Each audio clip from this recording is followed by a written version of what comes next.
गरीब सास और दो घमंडी बहू की छठ पूजा। अरे बहू, मैं बाजार से आ गई हूँ। निकिता, वेदिका, पल्लवी, देखो मैं तुम्हारे लिए चूड़ियां लेकर आई हूँ। सास की आवाज पर तीनों बहुएं आ जाती हैं।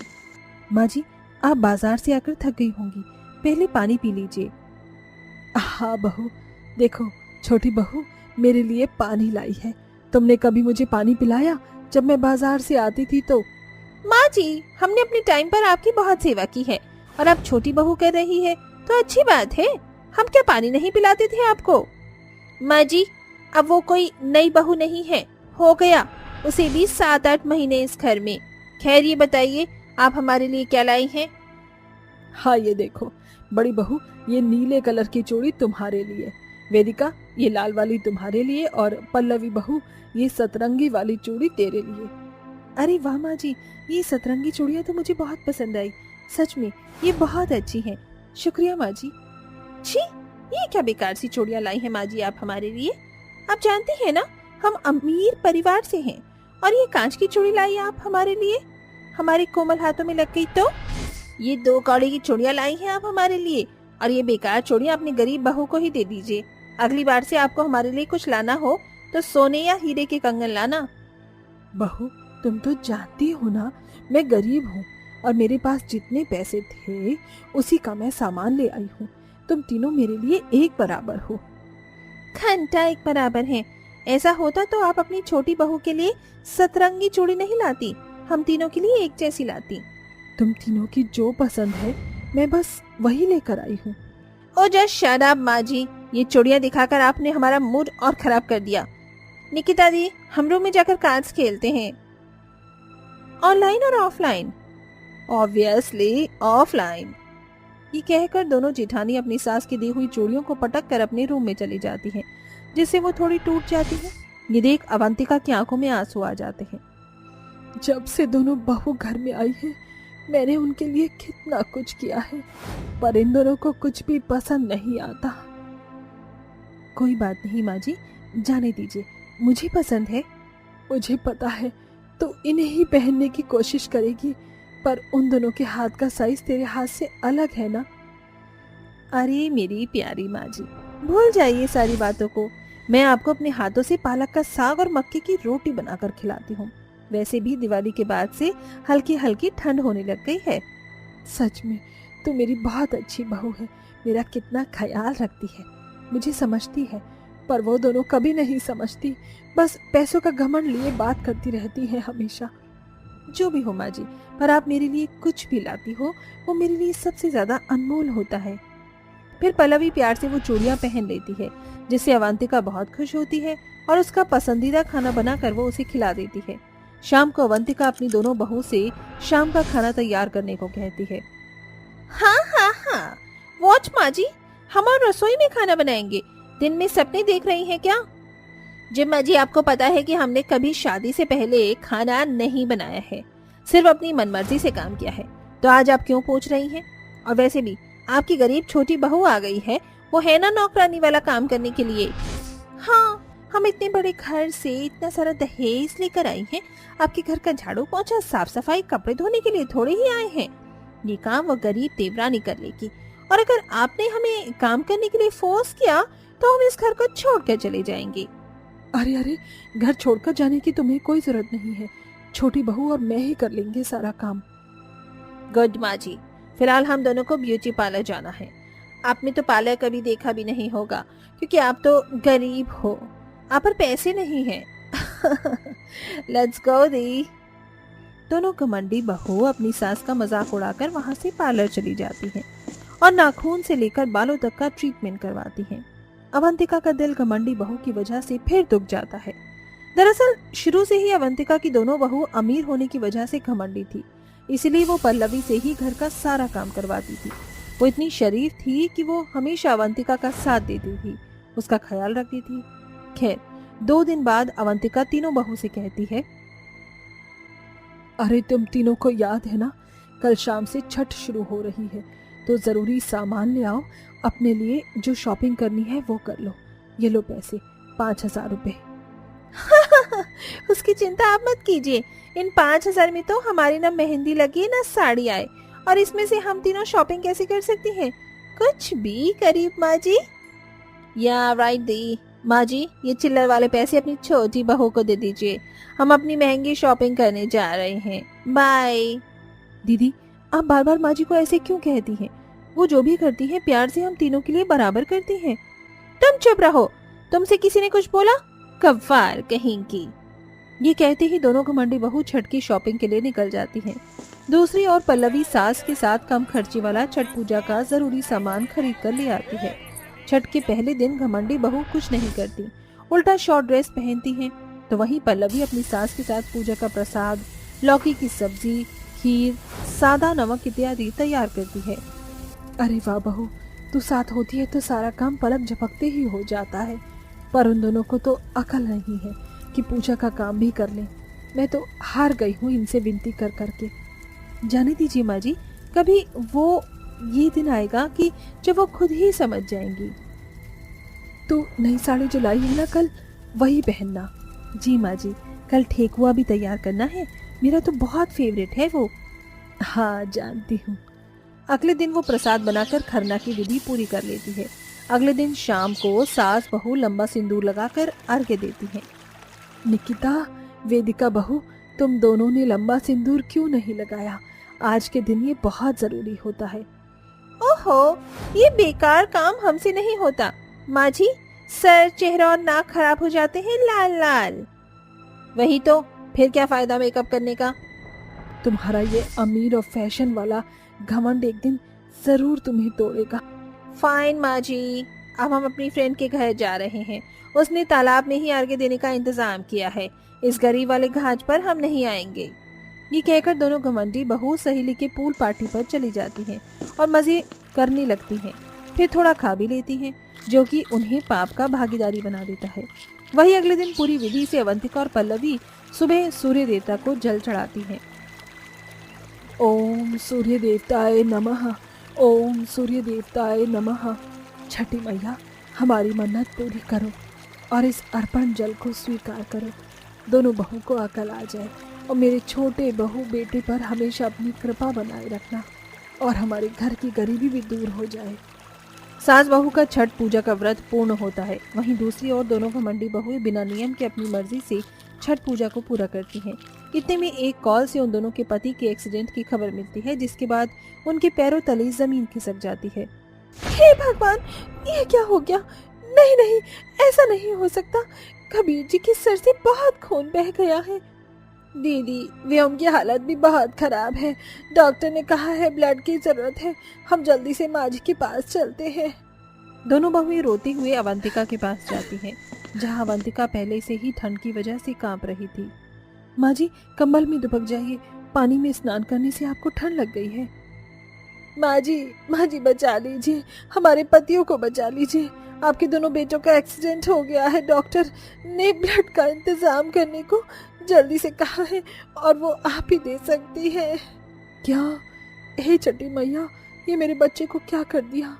कबीर, व्योम, बहू, जल्दी से हॉस्पिटल चल।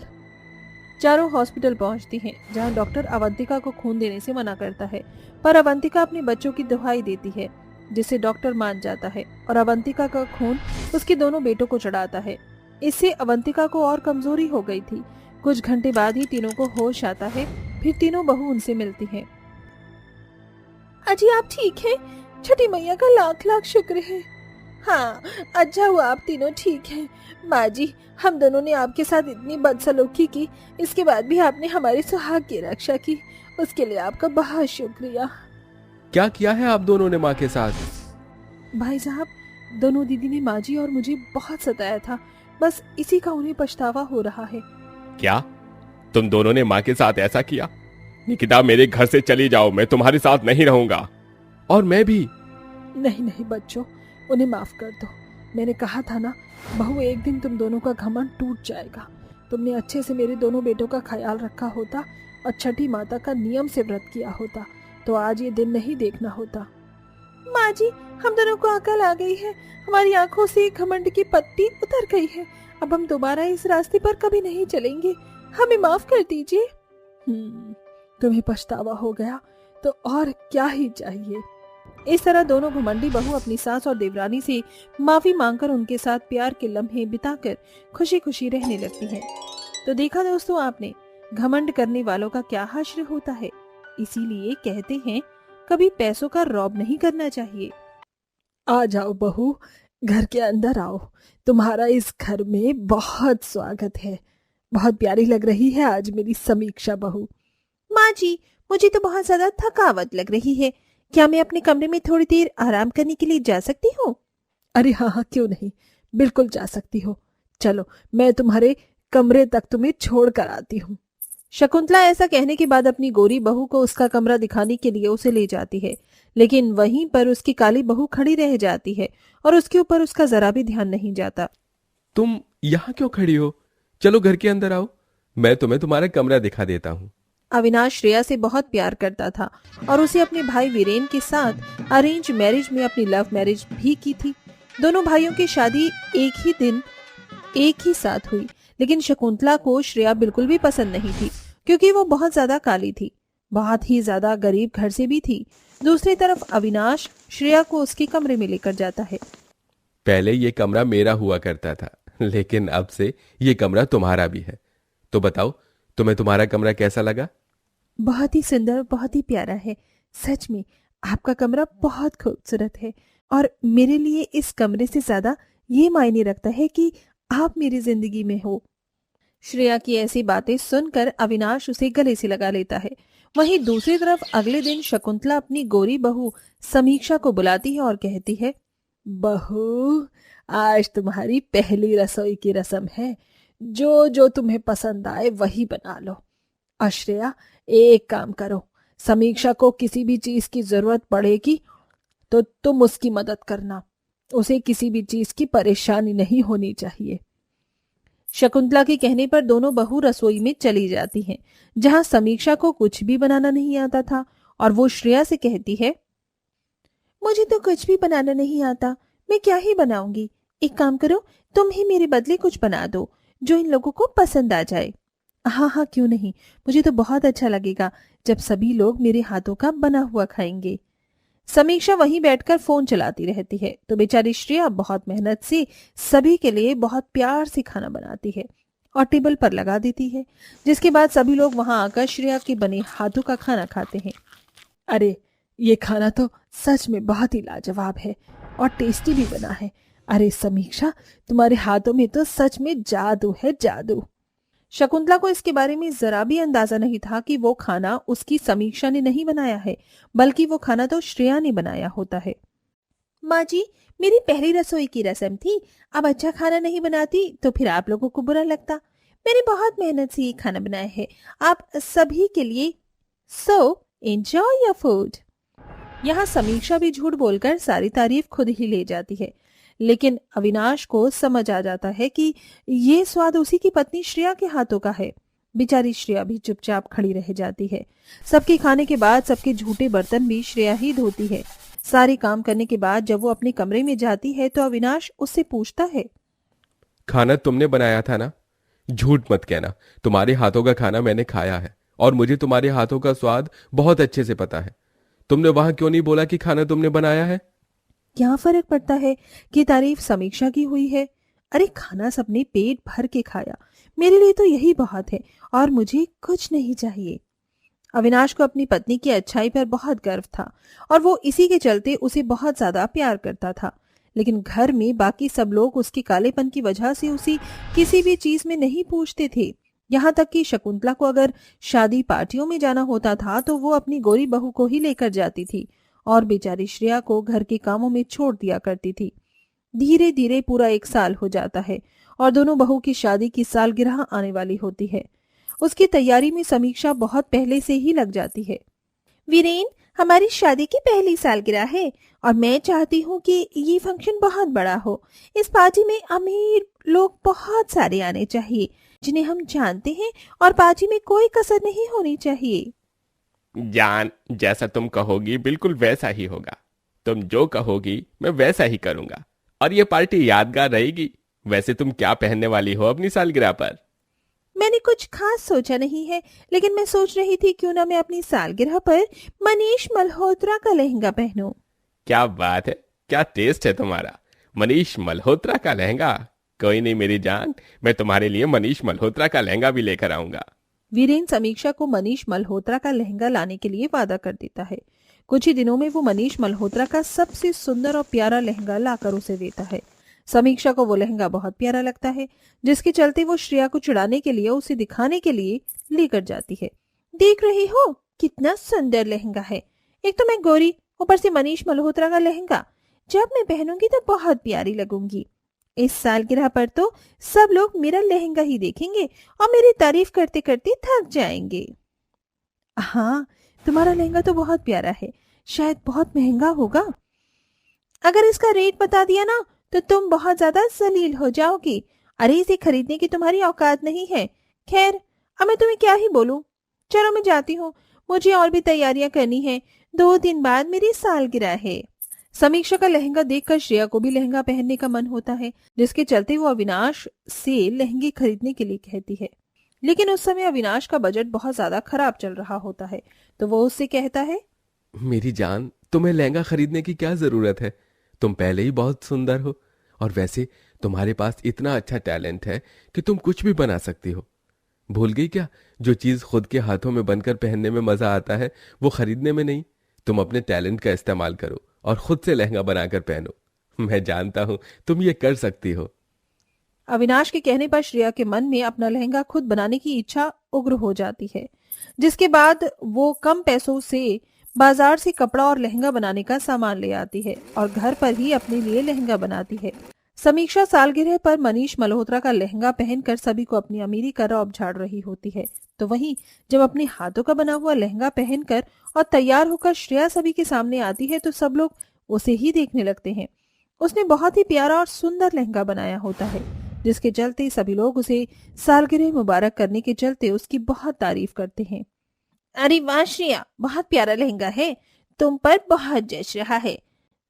चीज का सही से इस्तेमाल करो तो हर कोई सुंदर लगता है, और तुम सच में बहुत सुंदर लग रही हो इस लहंगे में। ये लहंगा मैंने खुद अपने हाथों से बनाया है।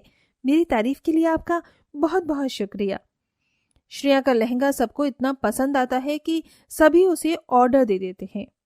सच में तुम तो बड़ी ही आर्टिस्ट हो। क्या तुम मेरे लिए भी एक ऐसा लहंगा बना सकती हो जैसा तुमने अपने लिए बनाया है? हाँ, क्यों नहीं, बिल्कुल बनाऊंगी। उस समय समीक्षा को भी एहसास हो जाता है कि अमीरी सिर्फ और सिर्फ दिखावा है। अपनी मेहनत और लगन से इंसान बहुत कुछ कर सकता है, और इसी के चलते उसे अपने किए पर शर्मिंदगी भी होती है, जिसके चलते वो श्रेया से माफी मांगती है।